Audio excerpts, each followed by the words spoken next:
నమస్కారం గురుగారు. నమస్కారం అమ్మా యామిని. గురుగారు, ఇప్పుడు మనం వాస్తు అనేది మనం ఎక్కువగా నమ్ముతూ ఉంటాం. ఈ సైడే ఈ వస్తువులు పెట్టాలని. హ్మ్. ఏదైనా ఒక ఇల్లు గూడా కట్టేటప్పుడు ఎక్కువగా వాస్తు చూసుకొని ఉంటాం. హ్మ్. అయితే మొన్న ఈ మధ్య ఒక వీడియోలో చూసానండి. హ్మ్. గరికపాటి గారు వాస్తు లేదు, ఏం లేదు. ఏ వస్తువైనా ఎక్కడైనా మనం పెట్టుకోవచ్చు అని అన్నారు. హ్మ్. దాని మీద ఏమంటారు మీ కామెంట్స్? గరికపాటి గారు మా గురువుగారే కదా మరి. మా గురువు ఎప్పుడు మంచిగా చెప్తాడు కదా! అయితే ఆయన చెప్పడమే కాదు, హ్మ్. వాస్తు శాస్త్రమే చెప్తుంది. వాస్తు ఎంతసేపు కూడా మనము వసించేది, మనకు నివసించడానికి అనుకూలంగా చేసుకొని నివసించేదాన్ని వాస్తు అంటాం.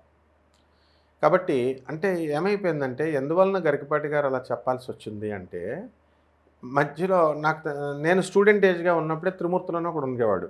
నాకు 10థ్ క్లాస్ ఫెయిల్ అయిపోయాడు. ఫెయిల్ అయిపోయి అందరిని వాస్తు కోసం ఇంటికి తీసుకెళ్తే బిల్డింగ్ పడగొట్టిచ్చేవాడు. హ్మ్. ఇక్కడ ఇది ఉండకూడదు, ఈశాన్యంలో బరువు ఉండకూడదని లేపేసాడమే అనమాట అంతా. సరే, నేను నవ్వుకునేవాడిని. అలాగే తిరుపతి రెడ్డి గారని, గౌరవ తిరుపతి రెడ్డి గారని ఉండేవారు. ఆయన బట్టల మూట వ్యాపారం చేసేవారు. హ్మ్. ఓకే. బుక్స్ రాసేవారు, వచ్చేవారు. సో, ఇప్పుడు వాస్తు శాస్త్రంలో అంతా గూడా వాళ్ళు ఈ సీనియర్స్ ఎవరైతే ఉన్నారో మరీ మూఢంగా చెప్పరు. ఇప్పుడు కాలంలో ఏమైపోయిందంటే కమర్షియల్ అయిపోయి మూఢంగా చెప్పడం వల్లే మా గురువుగారు గరికపాటి నరసింహారావు గారు అలా చెప్పాల్సొచ్చింది. జనరల్‌గా బేసిక్స్ పాటించాలి. ఎలా అంటే తూర్పు వైపున మనం ఎక్కువ ఖాళీ ప్లేస్ వదలాలి. దక్షిణం పడమర కొంచెం క్లోజ్ చేయాలి హ్మ్. వెనక.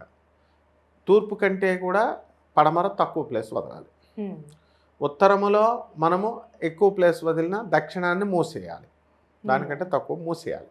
ఈశాన్యంలో బరువు ఉండకూడదు. ఎందువలన గురువుగారు చెప్పిన వీడియో నేను కూడా విన్నాను. ఈశాన్యం అనేటటువంటిదేంటి, శివుని స్థానం అది.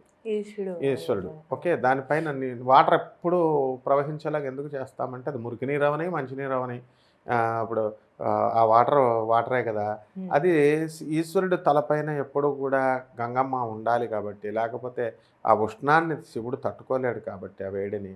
అందుకోసం వాటర్ ఫ్లో చేయమంటారు. హ్మ్. మరి అవన్నీ పాటించొచ్చు. మరి చీపురు పుల్ల గూడా ఉండకూడదు ఈశాన్యంలో అంటే ఎట్లా? బరువు ఉండకూడదన్నారు. బరువు ఉండకూడదంటే ఒకడేమో తులసి కోట ఉండకూడదంటాడు. ఒకడేమో చీపురు పుల్ల కూడా ఉండకూడదంటాడు. అవును.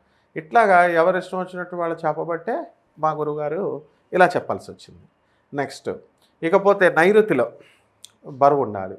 నైరుతిలో బాత్రూములు గూడా ఉన్నాయి. హ్మ్. బాత్రూముల్లో మ్యాన్‌హోల్స్ లోపలికి కూడా ఉంటాయి. అప్పుడేంటి చేయాలి పరిస్థితి? నైరుతికి ఎత్తు, మనం నివసించేటటువంటి ఆ గది కంటే కూడా ఎత్తు మెట్లు కట్టి ప్రతిదానికి ఒక ఆల్టర్‌నేటివ్ ఉంటుంది. అప్పుడు మ్యాన్‌హోల్స్ పెట్టుకోవాలి. ఆగ్నేయంలో మెట్లు పెట్టినోళ్ళున్నారు. హ్మ్. అసలు ఫస్ట్ పాయింట్ ఉత్తర వాయువ్యంలో తలుపే పెట్టకూడదు. ఇలాంటి ఉత్తర వాయువ్యంలో తలుపు పెట్టకూడదు. ఇలాంటివి చెప్పాలనమాట. సో, అంత నిష్ణాంత, అంత ఎక్స్‌పర్టైజు ఇప్పుడున్నటువంటి వాస్తు పండితులకి లేదు.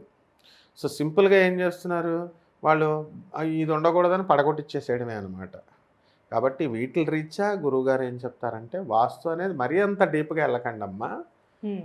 బేసిక్స్ పాటించండి. పాటించొద్దని ఆయన ఏమన్నా చెప్తున్నారా? పాటించమంటున్నారు. శాస్త్రానికి విరుద్ధంగా ఏమన్నా చెప్తున్నారా? చెప్పట్లేదు కదా! సో, మరీ అంత డీప్‌గా ఓవర్ థింకింగ్ వద్దు. ఓవర్ అనలైటికల్ విధానం వద్దు.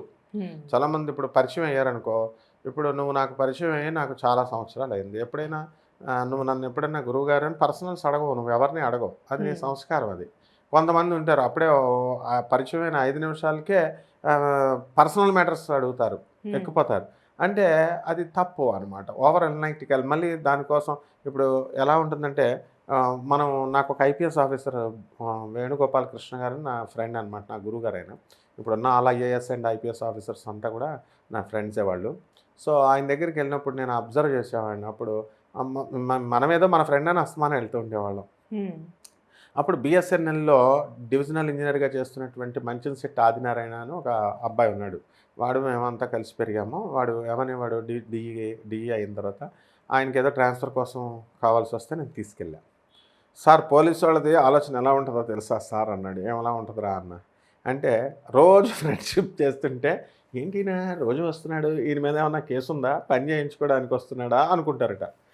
ఒకవేళ రాలేదనుకోండి, లేదా ఫ్యూచర్‌లో ఏమన్నా కేస్ చేస్తాడా? అప్పుడేమన్నా రక్షించుకోవాలా? అందుకని మనతో దోస్తానా చేస్తున్నాడా అని ఆలోచిస్తారు సార్. పోలీస్ బ్రెయిన్ అలా ఉంటది అన్నాడు. ఒరేయ్ పిచ్చోడా! అందరూ అలా ఉండరురా అని నవ్వుకున్నాను. అంటే ఓవర్ థింకింగ్కి ఎగ్జాంపుల్ చెప్తున్నాను. అది ఓవర్ Hmm. థింకింగ్, ఓవర్ అనలైటికల్గా ఈ ప్రజలందరూ కూడా ఏం చేస్తున్నారంటే, ఇప్పుడు నండూరు శ్రీనివాస్ గారు టోపీ అమ్మ ఉంది, అరుణాచలం బాగుంది గుడి అన్నారు, అంతే పొలోమని బస్సులు వేసుకుని వెళ్ళిపోతున్నారు. No. షిరిడి సాయినాథుడు తెలుగోళ్ళు మన సాయినాథుడు బ్రహ్మాండంగా వరాలు ఇస్తాడంటే నా చిన్నప్పుడు పొలోమని షిరిడి వెళ్ళిపోయారు జనాలు, ఎక్కడ కాశీ వెళ్ళిపోయారు. అద్భుతం జరుగుతుంది అంటే ఇంకా ఎర్రవరం చూడు అలా అలా వాస్తుశాస్త్రం మంచిదిరా, ఇది మాకేదో మంచి జరిగింది అని ఒకడు అన్నాడు అనుకో, ఈ పొలోమని ఇంకా నమ్మేస్తారు. బిల్డింగ్లు పడగొట్టడాలు ఇలాంటివి చేస్తున్నారు. కాబట్టి అతి వద్దు, బేసిక్స్ పాటించండి, మంచిగా ఉండండి. ఆహ్లాదం తూర్పేపు నుంచి మనకు గాలి ఎక్కువ వస్తుంది కాబట్టి పడమరని ఎందుకు క్లోజ్ చేయమన్నారు, పడమటి నుంచి ఎక్కువ గాలి వస్తుంది కాబట్టి ఎత్తుగా గోడ కట్టమన్నారు. అంటే ఇలాంటి సైంటిఫిక్ గా ఏమైనా ఉందంటారా? సైంటిఫిక్గానే చెప్తారనమాట. ఆ. వాస్తు అనేది సైంటిఫిక్కే, ఏదైనా సరే సైంటిఫిక్ రిజల్ట్స్. విండ్ ఎక్కువ ఉంటుంది, బ్లోయింగ్ Hmm. పడమర నుంచి వస్తుంది. సో అందుకని గోడ కడతాం మనం. తూర్పువైపు వెళుతుంది, ఈశాన్యం వైపు వాటర్ ఫ్లో. సో అన్నీ ప్రతిదీ కూడా ఒక scientific importance and scientific significance ఉంది. సో మన వాళ్ళు అలా కాదు కాబట్టి, భారతదేశం అంటేనే కొంచెం మూఢనమ్మకాల దేశం అండ్ డాగ్మా ఎక్కువ పాటిస్తారు, చదువు లిటరసీ తక్కువ అవడం వల్ల. వాళ్ళు మార్చుకుంటూ వస్తున్నాం. ఒక గోగినేని బాబు గారు మారుస్తున్నారు, అలాగే మనం అలా ఇంకా మన జన విజ్ఞాన సమితి వాళ్ళు, హేతువాద సంఘాలు, గరికపాటి నరసింహారావు గారు, ఇలా చాలామంది, ఈవెన్ చాగంటి గారు కూడా ఆయన స్మూత్గా మారుస్తారు, మేము కొంచెం గట్టిగా మారుస్తాం అంతే. ఎవరు కూడా మూఢనమ్మకాలకు వెళ్ళనివ్వరమ్మ. ఒక ఆదిశంకరాచార్యులు వారు కానీ, ఒక రామానుజాచార్యులు వారు కానీ, వీళ్ళెవరు కూడా మూఢనమ్మకాలు పెంచలే. ఉన్నంతలోనే రేషనల్గా చెప్తారు, సైంటిఫిక్గా చెప్తారు, లాజికల్ కన్సిస్టెన్సీ ఉంటుంది. కాబట్టి ఆ విధంగా గురువుగారు చెప్పింది కరెక్టే అమ్మా. ఓకే అండి, చాలా చక్కగా తెలియదు గురుగారు, ధన్యవాదాలు. ధన్యవాదాలు.